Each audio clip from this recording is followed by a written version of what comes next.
Panfan TV. So yun, magandang hapon sa atin mga kapanpan TV, no? Ngayon lang bumalik yung kuryente. So pagpatuloy po natin yung ating ginagawa kanina. Hindi po ako nakapagkuhan kanina gawa ng tawag dito. May problema yung aking cellphone, wala siyang charge. Nag-run out pa. So ngayon okay na po siya. So, meron tayong ginagawang laptop dito, inaayos pala. Asus. Ito po siya. Sonic Master. Galing na po ito sa ibang technician. So, ang problema lang daw po nito is keyboard. Ngayon, bumili na sila ng keyboard, nag-order na sila ng keyboard. Ang problema nito keyboard is itong C, hindi gumagana. So, nung bumili sila ng keyboard, SIM issue po siya. Ito, brand new po ito. Wala pang ano. So, hindi rin gumagana itong C. So, binuksan ko po ngayon. Kanina pala. Hindi ko lang na video. Chinek ko yung motherboard. May mga po yung motherboard niya. Banda ito. Kung makikita niyo po sana ito ng malapitan, ito yung tinuturo ko. I-zoom ko nga. Yan. Medyo po siya. May mga kalawang-kalawang na yung kanyang parts. So, ang gagawin ko dyan, nilinisin ko po siya. I-reheat ko po siya. Okay. Try natin sana gumana yung pan. Same issue lang sila eh. Okay naman yung keyboard ng una, yung dati. Okay naman daw po. Wala namang issue. Yun lang yung kanya, literacy lang. Kaya inorderan ng technician na gumawa ng keyboard. Akala niya keyboard ang problema. So sa atin, chinik natin para makasigurado po tayo bago natin inorderan. Baka sakaling defective din yung kanyang keyboard na nabili. Pero nakakapagtaka doon mga kapanpan ay parehong issue yung nagiging problema, no? Yung literacy. Hindi gumagana. Try natin i-reheat ito. Try po natin. So sana magawa natin ang paraan. Check muna natin dito sa microscope kung anong issue nito. Anong problema niya. Ipakita ko po sa inyo. Parang nabuhusan ng tubig eh. Opo. Para makita niyo lang na yan po siya. Yan po siya yung dito sa baba sa motherboard. Yan. Kita niyo naman meron siyang bakas na nabasa siya ng tubig. So try po natin gawin mga kapanpan. Kung kaya pa natin i-recover yung keyboard na letter C. Sana magawa natin para masayang araw natin yan. Kahit nag-brand out. Wait lang ha. So yun. Subukan natin i-reheat. Baka madala to sa pan. Saka meron pa ako nakita dito eh. Na medyo pan siya. Pero wala naman. Kaya matandaan ko sa banda. Parang dito tayo. Ito lang muna siguro.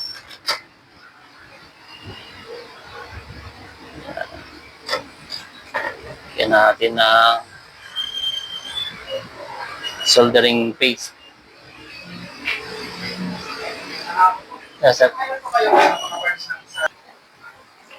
May client tayo, tumanong, nag-inquire lang, tumanong na rin. Nagtanong, nag-inquire. Ba yan? May mga wordings tayo na hindi applicable dito sa ating pag-vlog. So yan mga kapanpan, no? Meron pala akong ginawang kwan, kaya medyo clear na ngayon yung inyong binili in order sa TikTok yan, no?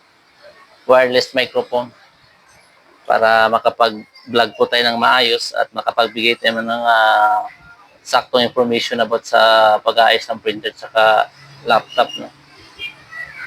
So ngayon medyo clear na yung aking boses dyan. Hindi na ako nagsisigaw sa pagsasalita.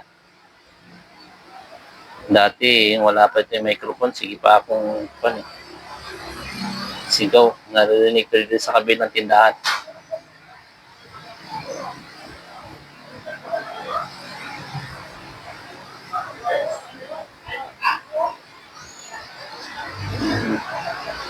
Tanggalin na natin, ha. Check na natin. Okay. Check na natin.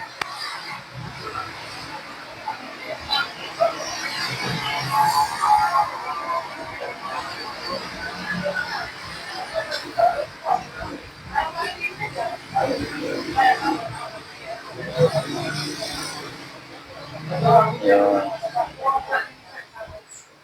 Ano natin para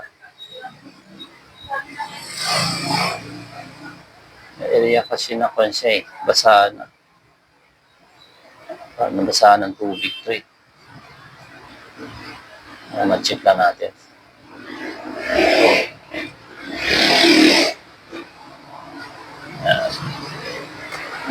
Tapos, bigyan natin ito. Soldering liquid.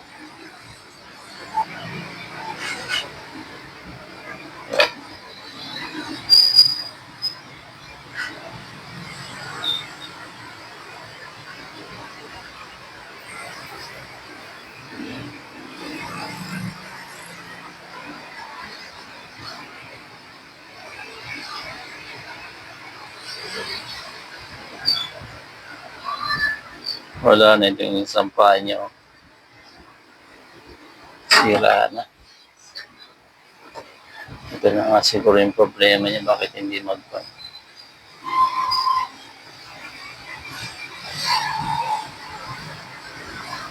Lipat natin ito sa kabila. Ayan.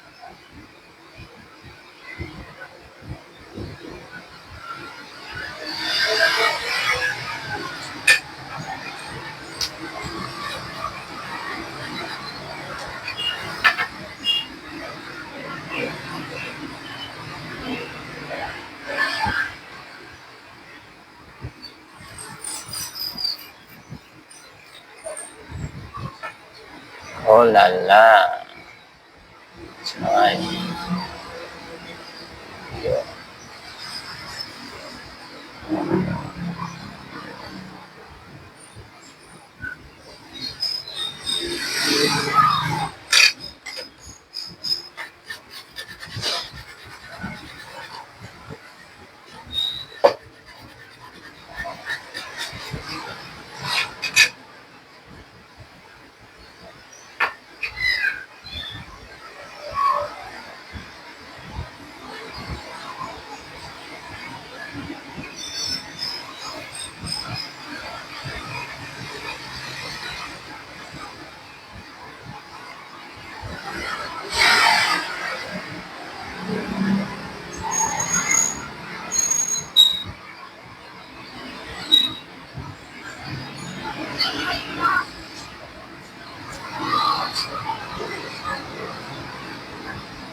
Parade kasi ng kanina may mga kapanpan eh, sa Baragatan.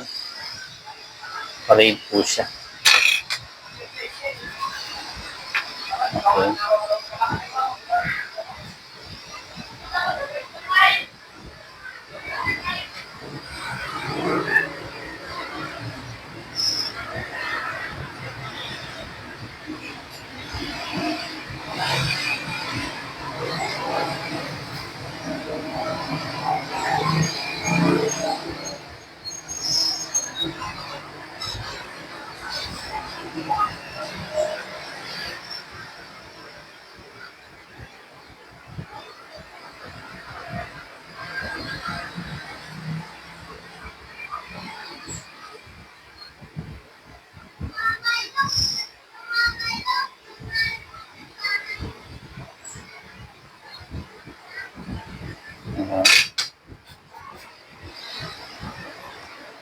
Steering natin para malaman natin kung iisang lugar lang.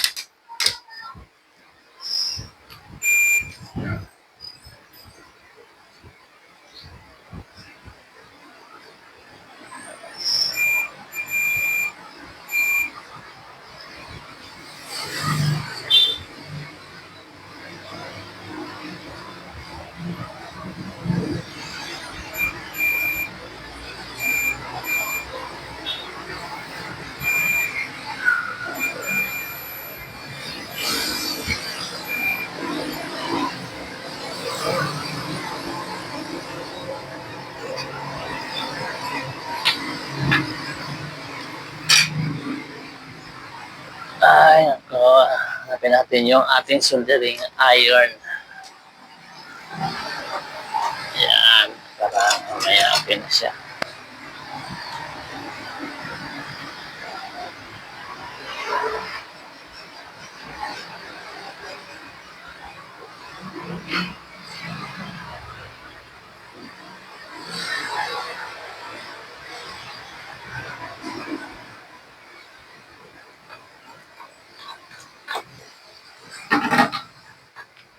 Puro capacitor pa to. Check muna natin. Okay.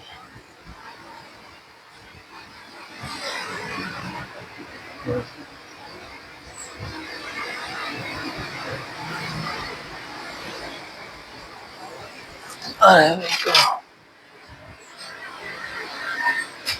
Tanggalan na lang natin dito. Palitan na lang natin. Itong kanyang capacitor na maliliit.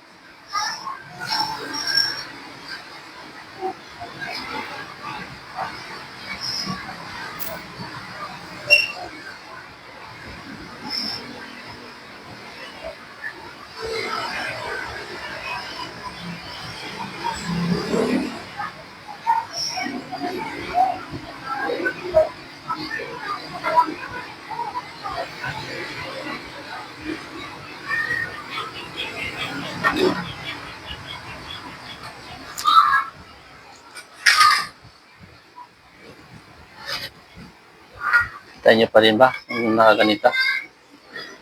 Ah. Yan. Sige. Banatan natin. So, yung liliit ng mga kanata. Halos dakuto lang yung kaliliit ng capacitor.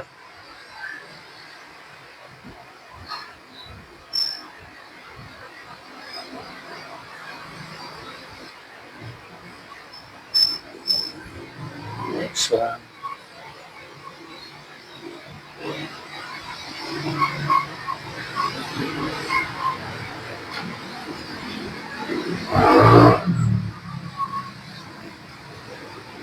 Yung isa.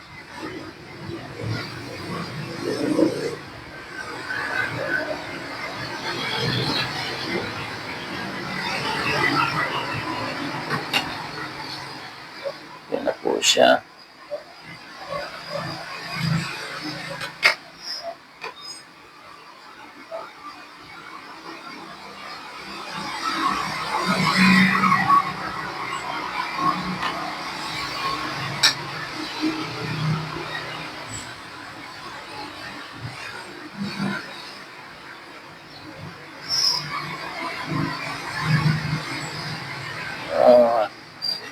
Okay.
natin kung kumabit na.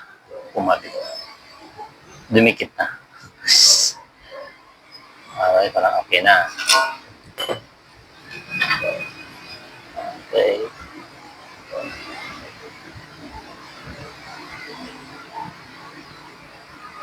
Okay. Ano po siya. Ngayon, ibabalik natin yung keyboard at saka ito.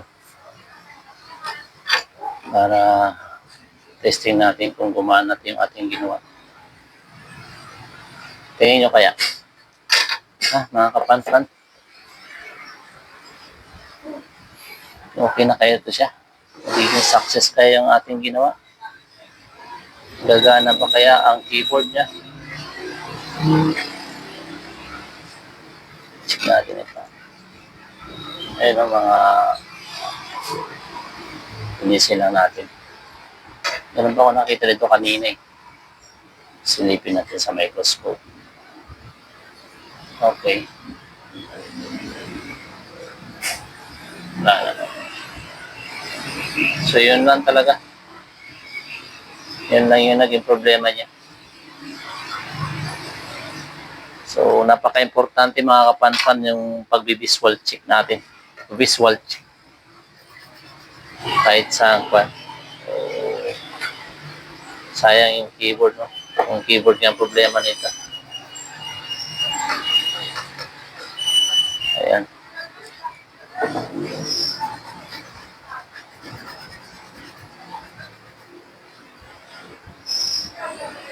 Okay.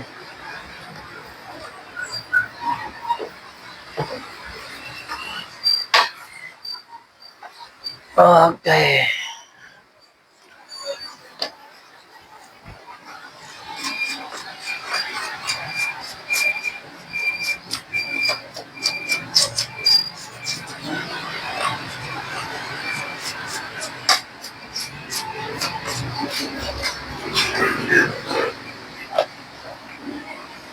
Kabit natin. Okay. Sana mag-okay, no? Para meron tayong accomplishment ngayong araw. Yan lang siya, makapanpan. Para hindi sayang ating pagod. Maghapon tayong bira ng bira dito. Tuloy ngayon lang bumalik hapon yung kuryente. Talaga. Paliko na to.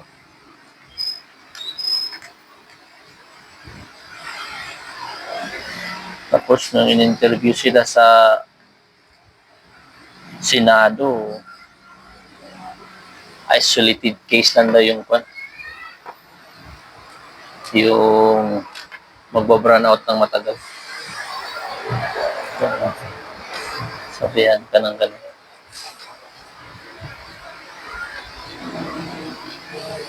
Pinatawag na yan sila sa Senado eh. Yung mga taga-Paliko. Okay. Si Kwan na nag-interview sa kanila, si Rafi Tulfo.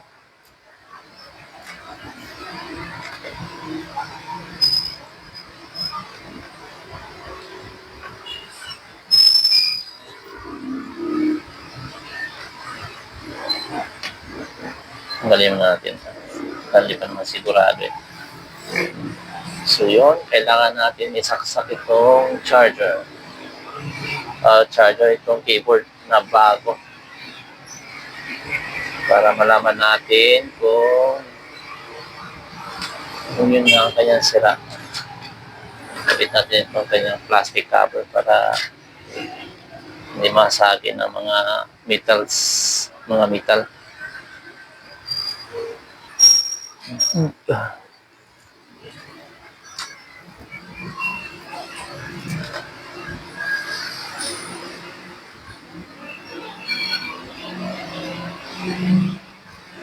Sana mag-okay siya. No? Ito yun yung mga kapanpan. Sana mag-okay siya para hindi sayang yung ating pagod. Bunutin muna natin itong soldering iron. Okay.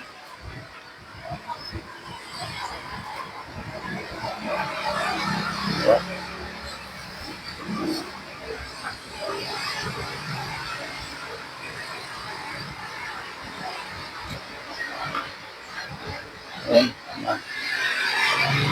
Talaga.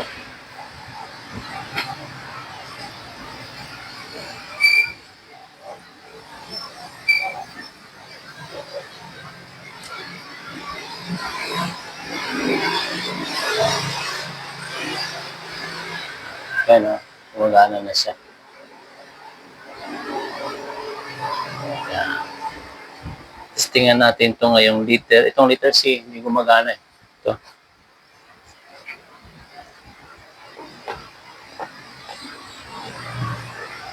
Tapos, nilipat sa atin dito mga kapanpan. Hindi na tayo mag-mission ng pangalan ng technician na si hindi pati client dito sa atin. Ang nag-recommend na doon sa kanya, yung kanyang kapatid. Siya yung nag-recommend na sa atin. Dahil na yung Kipalawan Junker. Mas kilala yung shop natin sa pangalan ng Palawan Junker eh. Hindi Point R. Sali yung aking shop, ang pangalan niya is Point R. Point R. Hindi po Palawan Junker. Ang Palawan Junker sa Facebook account lang po natin yan. Loading pa siya. So yun, testing natin ito ang kanyang keyboard. Loading pa.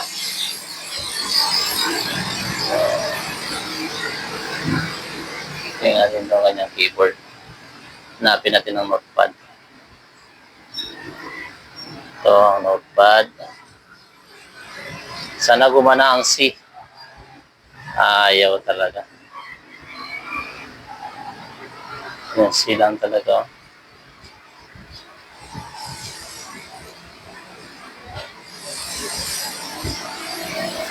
Okay.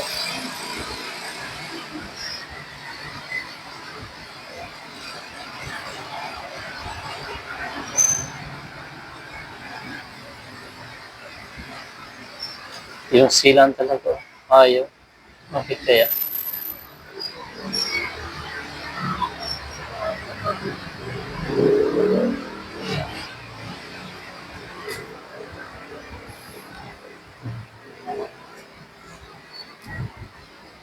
Tabit natin tong keyboard niya.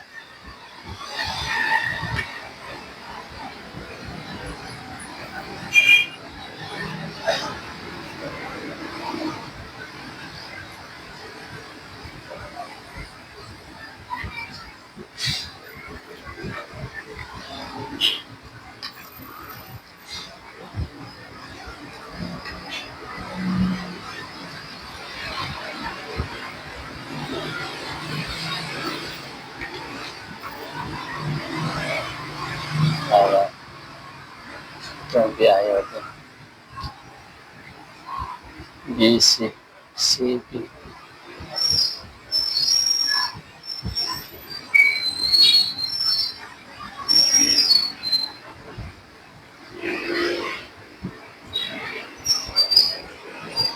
Start natin ang panpan baka sakali.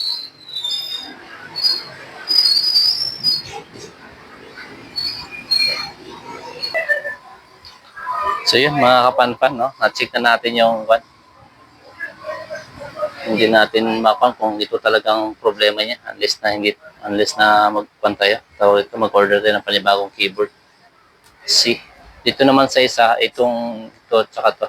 C, V, B ang hindi gumagana. Dito naman C lang. So ano kaya ang problema nito mga kapanpan? Okay, ang gagawin natin dyan, orderan natin ng panibagong keyboard. Nasabi ko na rin naman ito sa client natin eh, na pagka hindi natin magawa ito, ma-check natin. Na-check ko na rin naman yung nakita niyo naman kanina kung ano ginawa natin. So hindi yun ang naging problema. Pero nagkuhan ako eh. Nagkuhan lang ako na baka yun ang problema niya kasi may tama na rin talaga. Pero sige lang, orderan natin ng tawag dito, ng keyboard. Standby lang muna natin ito na sa shop ng ilang araw. Saglit na naman mag-order ng keyboard eh. So yun. May part 2 ito mga kapanpan. Sige, bye-bye. Have a good day sa mga hindi pa po nakasubscribe ng ating YouTube channel. Paki-subscribe na lang po at paki-like at pindot ng notification bell para sa mga bago natin mga uploaded na mga videos para updated kayo lagi. Sige po, salamat. Ingat. Bye-bye. Mama Chup Chup.